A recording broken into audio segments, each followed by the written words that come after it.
अब टॉपिक आता है leadership style, styles of leadership. Leadership style refers to a leader's behavior pattern which the leader reflects in his role as a leader is often described as the style of leadership. ये कहना चाहता है कि leadership जो style होता है उस style को क्या बोलते हैं हम लोग, क्या होता है स्टाइल का मतलब बिहेवियर पैटर्न. बिहेवियर पैटर्न मतलब कि कोई भी लीडर कैसे बिहेव करता है. Getting my point. Her leader का जो रिएक्शन होता है, काम करने का तरीका होता है, वो अलग अलग होता है. Let it be Sonia Gandhi, let it be Arvind Kejriwal, let it be any leader, political leader, let it be Narendra Modi, right, let it be Rahul Gandhi. कोई भी लीडर हो, सबका जो काम करने का बिहेवियर पैटर्न होता है वो अलग अलग होता है और वो बिहेवियर पैटर्न उनके लीडरशिप स्टाइल में रिफ्लेक्ट करता है और वही उनका रोल उस लीडरशिप स्टाइल को बनाता है. Leadership styles refer to a leader's behavior pattern which the leader reflects in his role as a leader is often described as a style of leadership और उसे को हम leadership style कहते हैं. और अब पहचानने की कोशिश करेंगे हम leadership style कौन कौन से होते हैं. उससे पहले ये पॉइंट बहुत इंपॉर्टेंट है, बहुत. A leadership style is the result of, यानी अभी कोई भी लीडर किसी भी पैटर्न को वो फॉलो कर रहा है, वो जो स्टाइल है यानी जो बिहेवियर पैटर्न है वो लीडर्स की फिलॉसफी, उसकी पर्सनालिटी, उसका एक्सपीरियंस और उसके वैल्यू सिस्टम को रिफ्लेक्ट करता है. ध्यान से समझिए, कोई भी जो लीडर है इस समय में, चाहे कोई भी लीडर रहा, उनका जो भी बिहेवियर पैटर्न रहा, कोई भी स्टाइल रहा लीड करने का, वो जो स्टाइल होता है वो उनकी फिलॉसफी को दर्शाता है, उनकी पर्सनालिटी को दर्शाता है, उनके जीवन के एक्सपीरियंस को दर्शाता है, वो किस चीज़ को कितनी वैल्यू देते हैं उस सिस्टम को दर्शाता है. Let takes an example of mister Narendra Modi. अब नरेंद्र मोदी का अगर एग्जांपल लेते हैं हम प्राइम मिनिस्टर्स का, तो वो एक कहा जाता है कि उनके लाइफ के अंदर में बड़े वर्स्ट एक्सपीरियंस रहे, बड़े बिटर एक्सपीरियंस रहे. उन्होंने बचपन में एक चाय भी बेची. तो जब वो प्राइम मिनिस्टर बने सबसे पहले उन्होंने किसके बारे में सोचा, उन गरीब लोगों के बारे में जिस स्टेज से वो गुजरे थे. यानी आज अगर उनका जो लीडरशिप स्टाइल है कहीं ना कहीं वो क्या रिफ्लेक्ट करता है, उनका पास्ट एक्सपीरियंस, उनकी फिलॉसफी, उनकी पर्सनालिटी, उनका एक्सपीरियंस और उनका वैल्यू सिस्टम, इन सारी चीज़ों को वो रिफ्लेक्ट करता है. It also depends upon the type of followers and the atmosphere prevailing in the organisation. और ये जो बिहेवियर पैटर्न होता है ये बहुत हद तक एक फॉलोअर्स पे भी डिपेंड करता है, उनके फॉलोअर्स कैसे हैं. देखो, फॉलोअर्स अगर अच्छे होते हैं तो लीडर बहुत अच्छा होता है, क्योंकि सारी सजेशन जो होती है वो फॉलोअर से ही मिलती है, जो फीडबैक मिलता है वो फॉलोअर से मिलता है. लेकिन अगर फॉलोअर्स चमचागिरी करने वाले होंगे, हामे हामे लाने वाले होंगे, हर चीज़ को यस बॉस कहेंगे, तो लीडर भी गलती कर जाएगा. इसका मतलब लीडर का जो स्टाइल है, बिहेवियर पैटर्न है, वो कहीं ना कहीं फॉलोअर्स के वैल्यू सिस्टम पर भी बेस्ड होता है और वहाँ का उस समय का ऑर्गेनाइजेशन का एटमॉस्फेयर कैसा है इस बात पर भी निर्भर करेगा. तो leadership style is the result of leader's philosophy, personality, experience, value system and it also depends upon the type of followers and the atmosphere prevailing in the organisation.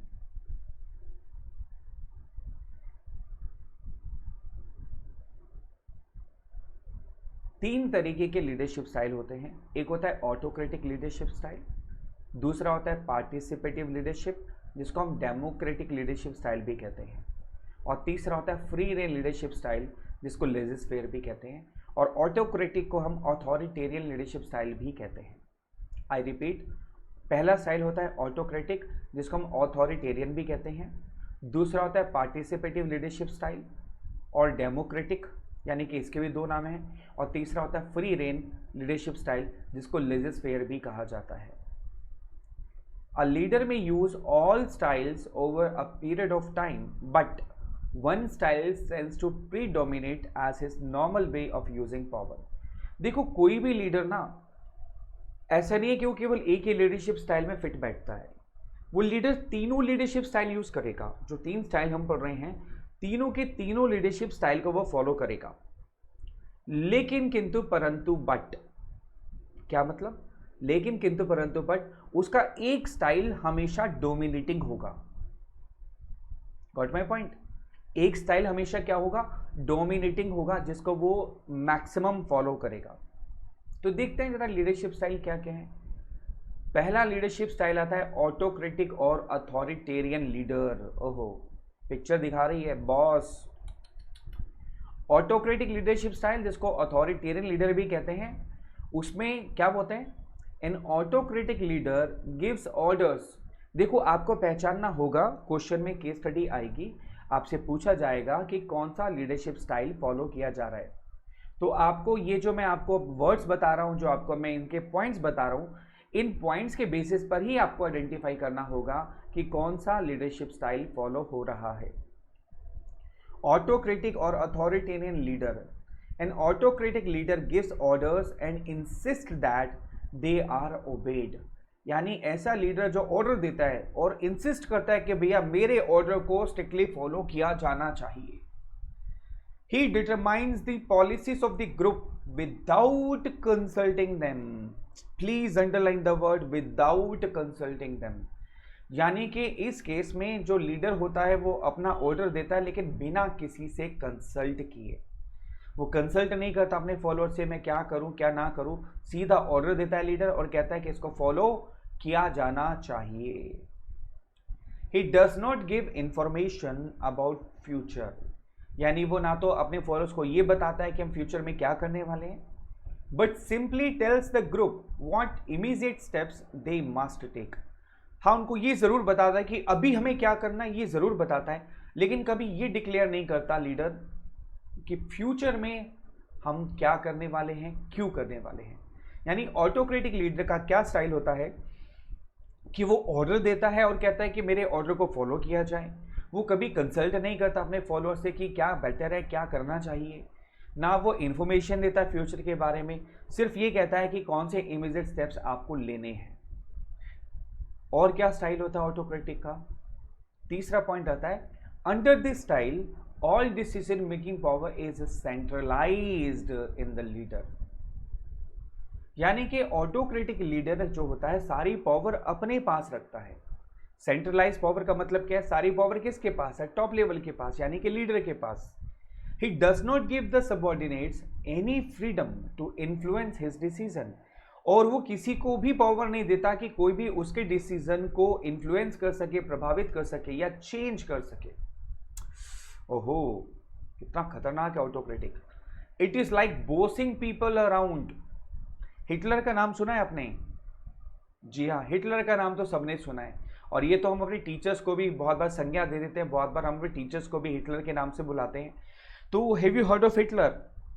तो मैं कह सकता हूँ ऑटोक्रेटिक लीडरशिप स्टाइल कहीं ना कहीं उस पर बहुत फिट बैठता है। कहा जाता है कि वो ऑर्डर देता था और कुछ नहीं बताता था। It is like bossing people around. बिल्कुल स्ट्रिक्ट जो बॉस होते हैं ना एक, उसकी तरह वो फॉलो करता है, स्ट्रिक्ट बॉस की तरह। This style should normally be used on rare occasions. हालांकि ये जो स्टाइल है ऑटोक्रेटिक और अथॉरिटेरियन लीडरशिप स्टाइल, ये बहुत कम ओकेजन पर या रेयर ओकेजन पर यूज करना चाहिए। यानी अब आपको समझ में आ गया ऑटोक्रेटिक और अथॉरिटेरियन लीडर क्या होता है, जो कि फ्यूचर प्लान के बारे में नहीं बताता, सीधा डिसीजन ऑर्डर कर देता है, अपने फॉलोअर से डिस्कस भी नहीं करता क्या करना चाहिए, सारी पावर सेंट्रलाइज होती है उसके पास होती है। इसके अलावा वो अपने सबऑर्डिनेट को फ्रीडम नहीं देता कि उसके डिसीजन को कोई चेंज कर सके, और वो बिल्कुल स्ट्रिक्ट बॉस की तरह वो काम करवाता है अपने फॉलोअर से। तो ऐसे स्टाइल को हम बोलते हैं ऑटोक्रेटिक लीडरशिप स्टाइल और अथॉरिटेरियन। बेटा नाम आ सकता है अथॉरिटेरियन लीडरशिप स्टाइल और आप बोलोगे राम सर ने कराया नहीं, तो नाम याद रखना, ऑटोक्रेटिक और अथॉरिटेरियन दोनों का मतलब सेम है। अगला लीडरशिप स्टाइल आता है पार्टिसिपेटिव और democratic leader. A democratic leader gives order only after consulting the group and works out the policies with the acceptance of the group.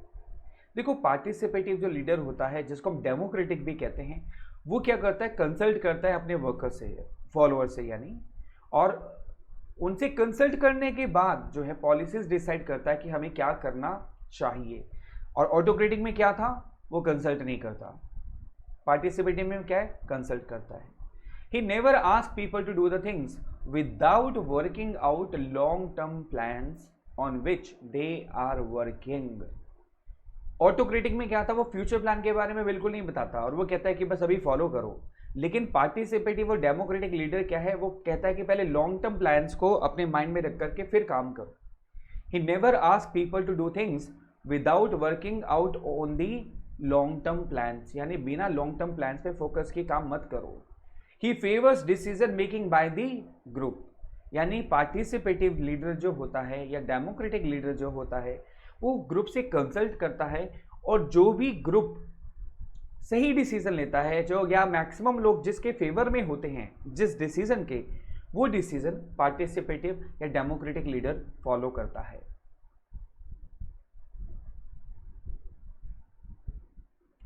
This improves the attitude of the employees towards their job and the organization thereby increasing their morale।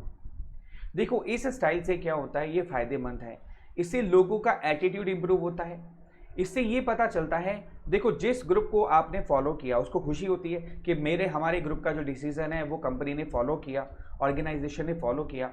और जिसका decision नहीं माना जाता, at least उसको ये समझ में आ जाता है कि हमारा डिसीजन क्यों नहीं माना जा रहा। देखो दो ग्रुप हैं, ठीक है, दोनों से पूछा जा रहा है, एक के फेवर में ज़्यादा पॉइंट है, एक के कम।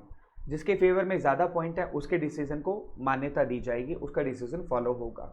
तो वो जो ग्रुप है वो बहुत खुश होगा कि उसका डिसीजन फॉलो हो रहा है। और जिस ग्रुप का डिसीजन फॉलो नहीं हो रहा, एटलीस्ट उसको ये पता चल जाएगा कि हमारा डिसीजन फॉलो क्यों नहीं हो रहा। इससे मोरल भी बढ़ता है और कॉन्फिडेंस भी बढ़ता है। Using this style is of mutual benefit, बिल्कुल इससे म्यूचुअल बेनिफिट होता है। इट अलाउज देम, यानी कि सबऑर्डिनेट को अलाउ करता है, to become part of the team and helps leaders to make better decisions. यानी कि अब यहाँ पर सबसे बड़ा फायदा क्या है कि जो सबऑर्डिनेट होते हैं उनको भी फायदा होता है, उनको पार्टिसिपेट करने का मौका मिलता है, और जो टीम के लीडर्स होते हैं उनको भी बेटर डिसीजन लेने में मदद मिलती है। And this style is called participative और डेमोक्रेटिक लीडरशिप स्टाइल।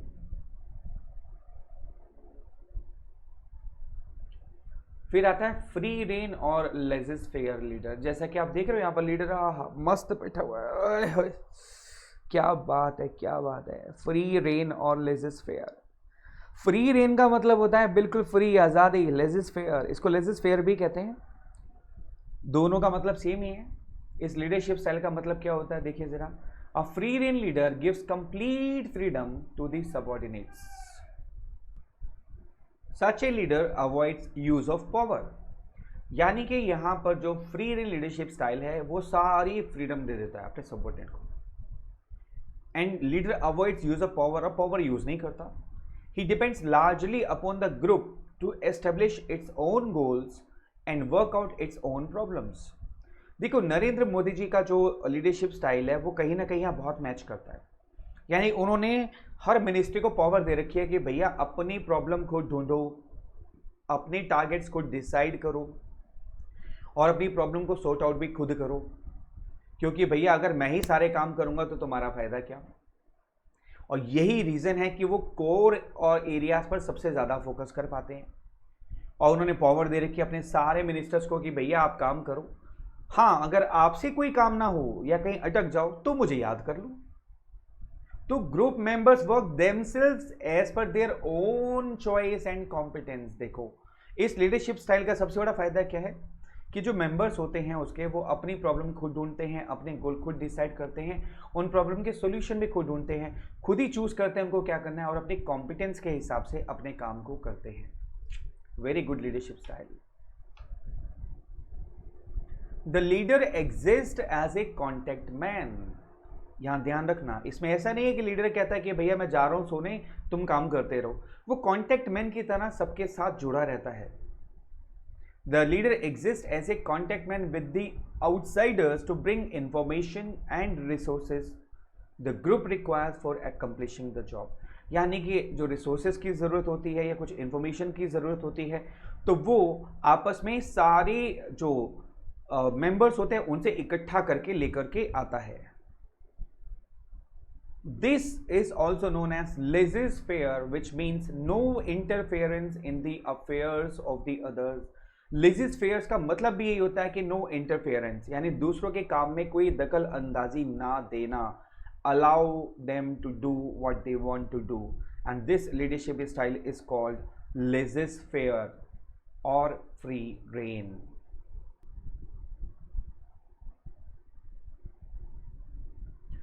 अब देखो यहाँ एक पिक्चर में आप बड़ी आसानी से हम समझ पाएंगे ऑटोक्रेटिक यानी कि अथॉरिटेरियन, लेजिस फेयर मतलब फ्री रेन, और डेमोक्रेटिक मतलब हाँ हाँ बता दो पार्टिसिपेटिव। ये नाम मत भूल जाओ भाई, ये नाम आपको याद रखने बहुत जरूरी है, तीनों अलग अलग नाम है, ठीक है। अब देखो ऑटोक्रेटिक कहता है डू एक्स, यानी ये काम करो, क्यों करना है किस लिए करना भूल जाओ, मैंने कह दिया do it, that is called autocratic.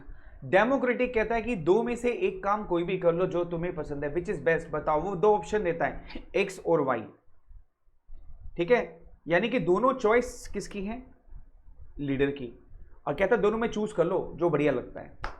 लेजिस fair कहता है भैया एक्स करो या वाई करो, तुम्हारी मर्जी, जो है तुम्हारा मन वो करो, मुझे कोई टेंशन ही नहीं है, मुझे तो रिजल्ट चाहिए, दैट्स इट, बाय हुक और बाय क्रुक, भैया साम दाम दंड भेद कुछ भी लगाओ, मुझे तो रिजल्ट चाहिए। अपनी कॉम्पिटेंस देखो, अपनी खुद की प्रॉब्लम ढूंढो, उसके सॉल्यूशन ढूंढो, ना निकले तो मेरे पास आ जाना, I am a contact man, समझ गए मेरी बात, this is called leadership style. और अगर ऐसा स्टाइल, ऐसी पिक्चर आप एग्जाम में बनाकर आते हो, it will be very helpful for you, अच्छे मार्क्स मिलेंगे आपको।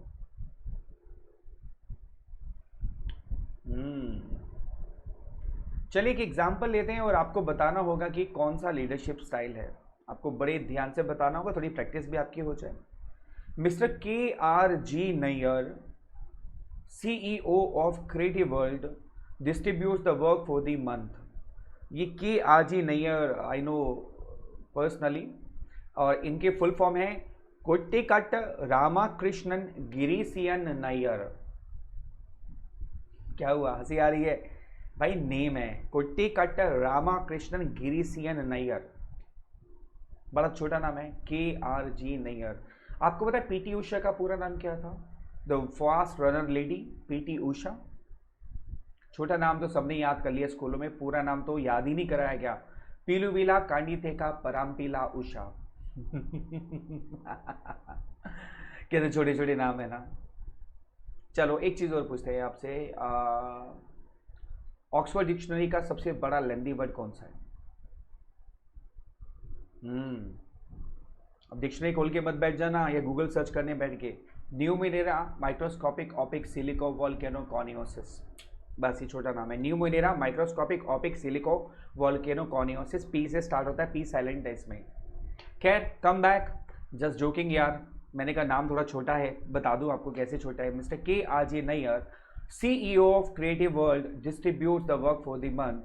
He delegates the work to his staff, Miss Ranju, Miss Anjana, Miss Geeta and Mr. Dinesh as per his discretion। आपको बताना है कौन सा लीडरशिप स्टाइल होगा, सोचो। ऑटोक्रेटिक है, डेमोक्रेटिक है या फ्री रेन, तीन ही है, तीन में से एक बताना है आपको। लॉक कर दूं? सोच लिया? This is autocratic. अगला इलस्ट्रेशन आपके सामने आता है। Mister KRG Nayar has realised that due to absence of miss Geeta the work will not get over as scheduled. He discusses with his staff members to meet the deadline. Everybody decided to do over time and planned to stay back accordingly. बताइए ये कौन सा leadership style होगा? Which leadership style is this? पक्का lock कर दूं? हाँ पता है सर, पता है, कर दिया, इट्स डेमोक्रेटिक, क्योंकि यहाँ पे डिस्कस कर रहा है। देखो ऊपर वाले में क्या था, उसने सिर्फ काम दे दिया, सीधा सीधा काम करो, कोई डिस्कशन नहीं, कोई कुछ नहीं। सेकंड में क्या डिस्कस कर रहा है। और थर्ड लीडरशिप स्टाइल क्या है? The staff plans to organise a party in honour of miss Geeta as she got promoted. Mister KRG Nayar asked the other members of staff to fix the venue and the menu for the occasion. यानी अब नैयर साहब ने यहाँ कहा कि गीता का promotion हो गया है, तो आप सब लोग खुद डिसाइड करो कौन सा वेन्यू होगा और क्या मेन्यू होगा ओकेजन का, यानी they have to decide. Of course the leadership style here is free rein leadership style.